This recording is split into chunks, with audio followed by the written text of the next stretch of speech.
tous. Aujourd'hui, nous allons parler du plus méconnu des pharaons connus, Toutankhamon. Nous revivrons le récit de la découverte de son trésor par l'égyptologue britannique Howard Carter et nous lèverons le voile sur l'histoire de la malédiction de Toutankhamon. Enfin, nous verrons l'histoire de sa vie et le rôle qu'a joué son père, le pharaon Akhenaton.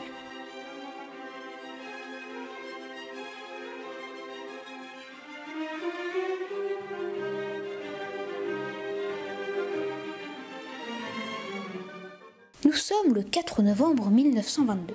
Un fellah, une sorte d'ouvrier effectuant des fouilles, découvre une marche. Howard Carter, le directeur des fouilles, en est immédiatement informé. Les marches formant un escalier sont dégagées les unes après les autres, et enfin, Carter arrive devant un mur scellé, portant le cartouche du pharaon Toutankhamon. Néanmoins, il aura fallu du temps et de la persévérance pour arriver jusque-là. Nous sommes en 1921. Lord Carnarvon finance une campagne de fouilles dans la vallée des rois, près de Thèbes, dirigée par l'égyptologue britannique Howard Carter. Theodore Davis, égyptologue américain, avait déjà fait des fouilles près de là et on avait déduit qu'il n'y avait plus de tombes. Pourtant, il avait découvert de petits objets portant le nom de Toutankhamon. Carter, donc, fait tout pour retrouver la tombe de Toutankhamon, car, il en est sûr, elle est cachée quelque part. Au début de l'année 1922, les recherches sont toujours infructueuses. Carnarvon, découragé, propose d'arrêter, mais Carter n'en démord pas, la tombe leur a échappé. Carnarvon, exaspéré, lui accorde un dernier laps de temps au terme duquel, s'il n'a rien trouvé, les fouilles s'arrêtent là. Heureusement, le 4 novembre de la même année, l'escalier de 16 marches est exhumé. Après avoir invité Lord Carnarvon et sa fille Lady Evelyn, Carter creuse un trou dans la roche. Quand ce dernier est assez gros pour pouvoir y passer une bougie, Carter observe l'intérieur. Grand silence. Carnarvon, impatient, lui demande « Que voyez-vous » Et Carter lui répond « Des merveilles ». En effet, devant l'égyptologue et son financier se trouve un amoncellement de richesses dont plus de la moitié n'aurait pas appartenu au défunt pharaon. Mais j'y reviendrai après. Il faudra plusieurs années pour sortir tous ces trésors du tombeau, les photographier, les répertorier, les ficher, etc. Malheureusement, en 1923, une terrible nouvelle jette un froid sur l'équipe d'archéologues. Lord Carnarvon est mort. On a alors accusé Toutankhamon de se venger. Dans les journaux, on relate une découverte, totalement fausse par ailleurs, d'une plaque de bois sur laquelle serait gravé un hiéroglyphe « Quiconque profanera ce tombeau sera visité par les ailes de la mort ». Le riche financier de la campagne de fouilles serait-il décédé d'une mort surnaturelle ? Ce serait le père de Sherlock Holmes, Sir Arthur Conan Doyle, qui aurait propagé cette légende, lui qui était adepte de mystères et de faits surnaturels. Une thèse improbable qui sera peut-être un jour balayée par une autre.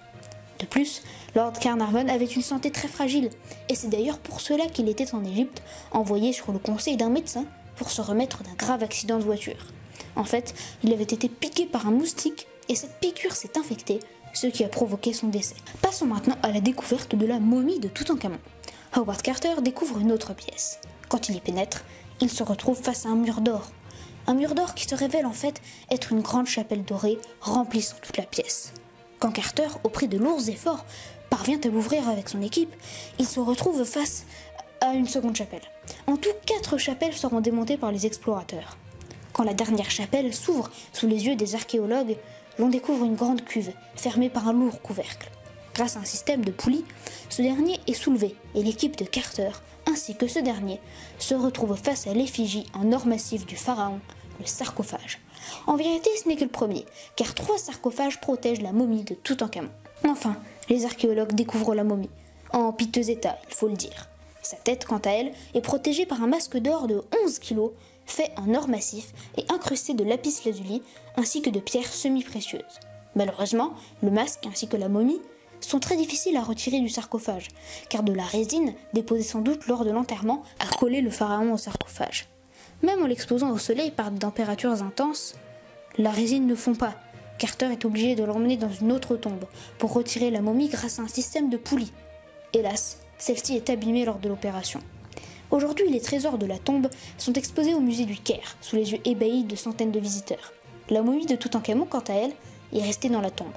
Des tests ADN ont prouvé récemment qu'il était le fils du pharaon Akhenaton. Mais son histoire est assez trouble. Toutankhamon est né en moins 1345, sans doute à Akhetaton, la ville fondée par son père. Le jeune enfant est le 11e pharaon de la 18e dynastie. Mais remontons le temps et remettons-nous dans le contexte historique.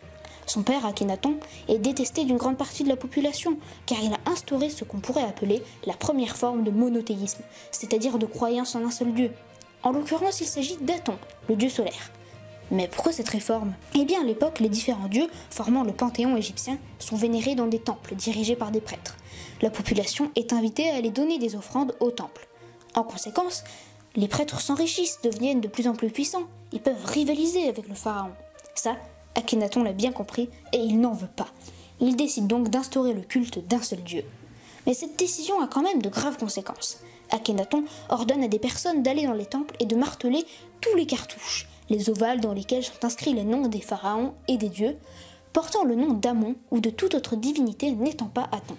Les statues aussi sont détruites et les prêtres essayent coûte que coûte de les cacher. Pour terminer, Akhenaton décide de construire une nouvelle capitale sur le site actuel de Tel El Amarna. Cette ville, il la nomme Akhetaton. C'est dans cette grande révolution et dans cette ville que naît sans doute le jeune Toutankhamon. Précisons d'ailleurs que ce n'est pas son nom de naissance, le vrai est Toutankhaton. Je vais d'abord vous expliquer la signification de ce nom.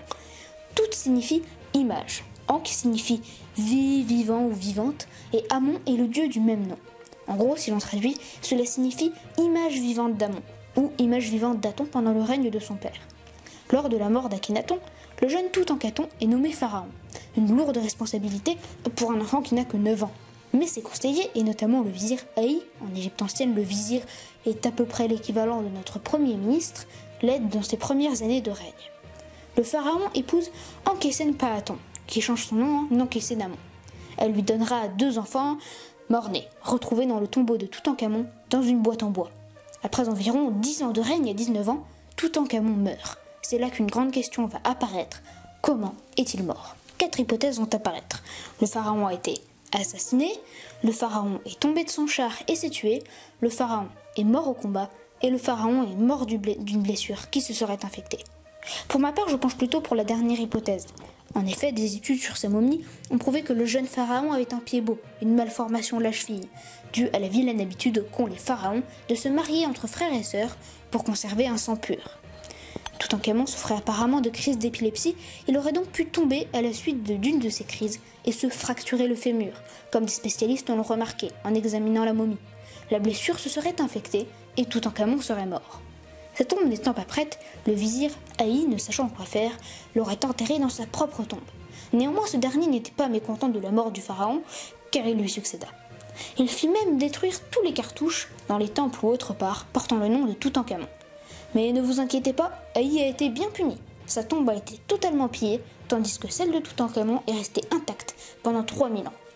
Quoi qu'il en soit, Toutankhamon restera à jamais dans nos mémoires comme le plus grand et le plus prestigieux des pharaons. C'est également le plus connu, et ses trésors sont visités chaque année par des centaines de visiteurs. J'espère vous avoir appris des choses, et je vous dis au revoir et à bientôt pour un prochain podcast.